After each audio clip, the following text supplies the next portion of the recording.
নির্বাচন আসছে, ভোটাররা নিশ্চয়ই ভাবছেন প্রার্থীর প্রতীক কিভাবে ঠিক করা হয়।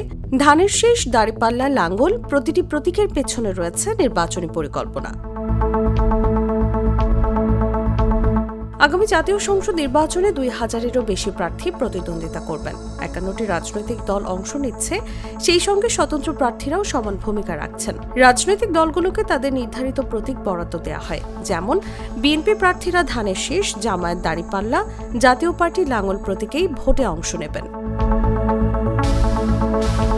প্রতিটি আসনের রিটার্নিং কর্মকর্তা প্রার্থীদের ইসি সরবরাহকৃত নমুনা প্রতীকের স্বাক্ষরিত কপি দেন।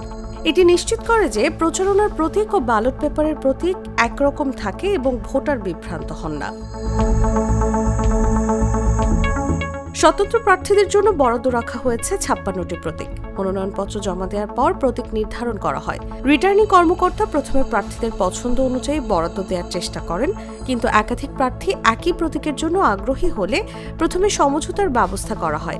সমঝোতা না হলে লটারি পদ্ধতিতে প্রতীক নির্ধারণ করা হয়। এবারে মোট ১১৯টি প্রতীক আছে। নতুন রাজনৈতিক দল এনসিপি শাপলা কলি প্রতীক পেয়েছে। আগে ব্যবহৃত কিছু প্রতীক যেমন উটপাখি, কলা, খাট, টিফিন ক্যারিয়ার এবার বাদ দেওয়া হয়েছে।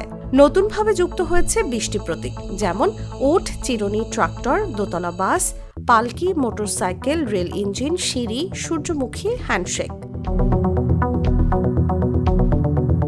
একবার প্রতীক নির্ধারিত হলে প্রার্থীরা আনুষ্ঠানিক প্রচারণা শুরু করতে পারেন। নির্বাচন বিশ্লেষকরা বলছেন, প্রতীক বরাদ্দ শুধুমাত্র স্বতন্ত্র প্রার্থীর পরিচয় নয়, পুরো নির্বাচনের স্বচ্ছতা নিশ্চিত করার একটি গুরুত্বপূর্ণ পদক্ষেপ। নিউজ ডেস্ক, জাগো নিউজ। দুধার চকলেটে একাকার হয়ে ওঠা প্রাণ লেয়ার সম্পর্কের মিষ্টি ম্যাজিক।